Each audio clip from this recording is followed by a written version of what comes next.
নমস্কার বন্ধুরা, মৌসুমিস কিচেনে আপনাদের সবাইকে স্বাগত জানাই। আশা করি আপনারা সবাই খুব ভালো আছেন, আমিও ভালো আছি। তো আজকে আমি আবারও একটা নতুন রেসিপি নিয়ে চলে এলাম। আমি বানাবো এঁচোড়ের ছক্কা। তো আমরা তো কুমড়োর ছক্কা খেয়েছি, কিন্তু এঁচোড়ের ছক্কা কোনো দিন খাইনি। তো এইভাবে একবার ভাবলাম বানিয়ে দেখি। তো দারুণ টেস্টি হয়েছিল খেতে, আর সবার খুব পছন্দ হয়েছিল। আর একদম নিরামিষভাবে বানাবো এই গরমে। এরকম একটা রেসিপি হলে ব্যাস আর কিছুই লাগে না, দারুণ টেস্টি হয় খেতে। তো চলুন রেসিপিটা শুরু করা যাক। এখানে আমি একটা কুকার নিয়ে নিয়েছি। প্রেসার কুকারের মধ্যে দিয়ে দিলাম এঁচোড়গুলোকে টুকরো টুকরো করে কেটে নিয়েছি, তার সঙ্গে আলুটাও ছোট ছোট করে কেটে নিয়েছি। আর এর মধ্যে ভালো করে ধুয়ে দিয়ে দিলাম। দিয়ে দেওয়ার পর এর মধ্যে একটু জল দিয়ে দেবো। আর জল দেওয়ার পর এর মধ্যে দিয়ে দেবো অল্প একটু নুন, আর অল্প একটু হলুদ গুঁড়ো দিয়ে দেবো, 2 চামচ সর্ষের তেল দিয়ে দেবো। সব কিছু দিয়ে আবার ভালো করে মিশিয়ে নেব। মিশিয়ে নেওয়ার পর ঢাকাটা দিয়ে দেবো। ঢাকাটা দিয়ে একটা সিটি দিলেই হয়ে যায়। তো বেশি সেদ্ধ করলে আবার এটা ভালো লাগবে না খেতে। তো সেই জন্যে একটা সিটি হলেই ব্যাস, এটা আমি নামিয়ে নেবো আর গ্যাসটাকে অফ করে দেবো। তো দেখুন, হলুদ গুঁড়ো, নুন আর তেল দিয়ে দিলাম। দিয়ে দেওয়ার পর এবার আমি ঢাকাটা দিয়ে দেবো। আর ঢাকাটা দিয়ে একটা সিটি দিলেই ব্যাস, এটা আমি গ্যাসটা অফ করে দেবো। তো দেখুন, এঁচোড়টা সেদ্ধ হয়ে গেছে। এবার আমি এটাকে ঢাকাটা খুলে নেব, আর জলটাকে ভালোভাবে ঝরিয়ে নিতে হবে। আর এটাকে ভালোভাবে ঠান্ডা করে নেব। তো এটা খুব সুন্দরভাবে সেদ্ধ হয়েছে। তো যেটুকু সেদ্ধ হয়েছে আবার বাকিটা রান্না করার সময় হয়ে যাবে। তো খুব সুন্দরভাবে সেদ্ধ হয়ে গেছে। এটাকে সাইডে রেখে দেবো ঠান্ডা হওয়ার জন্য। এবার কড়াই নিয়ে নিলাম সর্ষের তেল। তো এখানে 3-4 চামচের মতো সর্ষের তেল নিয়ে নিলাম। তারপরে এর মধ্যে দিয়ে দেবো 2 চামচ ঘি।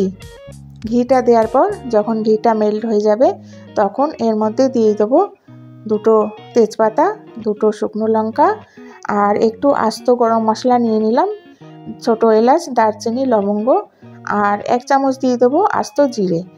তো সব কিছু একসাথে যখন ফোড়নটা সুন্দর গন্ধ বেরোবে, তো এইভাবে নাড়াচাড়া করে নিচ্ছি।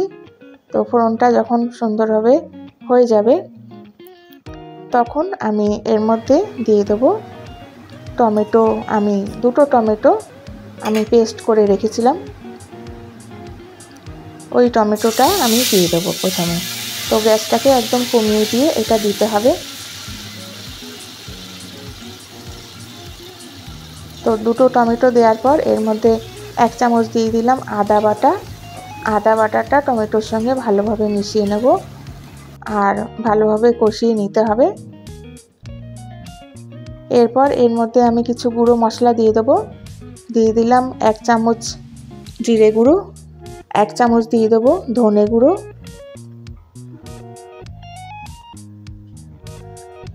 হাফ চামচ দিয়ে দেবো হলুদ গুঁড়ো,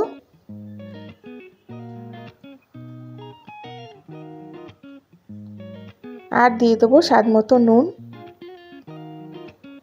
তো সব কিছু একসাথে ভালোভাবে মিশিয়ে নেব, আর মশলাটাকে ভালোভাবে কষিয়ে নিতে হবে।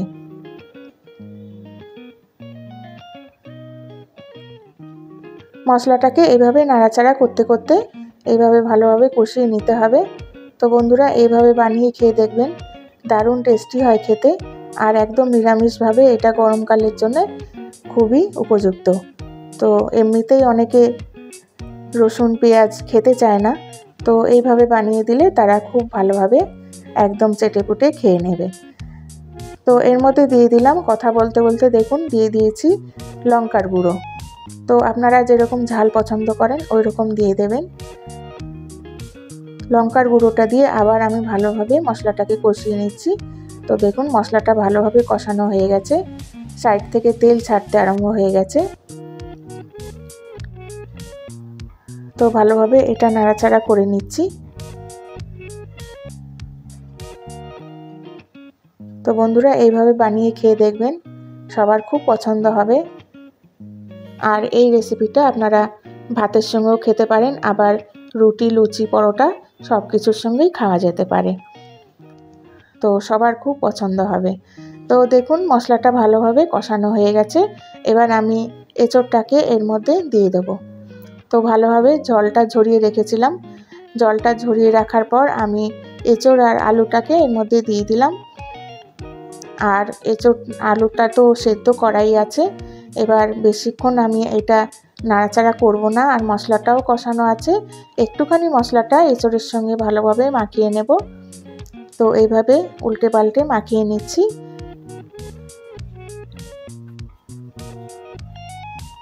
তো দেখুন এখনই কতটা সুন্দর লাগছে। আর এটা এইরকম কষানো অবস্থাতেও খাওয়া যেতে পারে, কিন্তু আমি তো এটা গ্রেভি বানাবো, সেই জন্যেই একটুখানি জল দেবো ওর মধ্যে। তো দেখুন সুন্দরভাবে কষানো হয়ে গেল। এবার আমি এর মধ্যে জল দিয়ে দিচ্ছি। তো আপনারা যেরকম গ্রেভি পছন্দ করেন ওই রকম জল দিয়ে দেবেন। তো আমি একটুখানি মাখা মাখা মতো করব, সেই জন্যে অল্প একটু জল দিয়ে দিলাম। দিয়ে আমি এটাকে ঢাকা দিয়ে রেখে দেবো।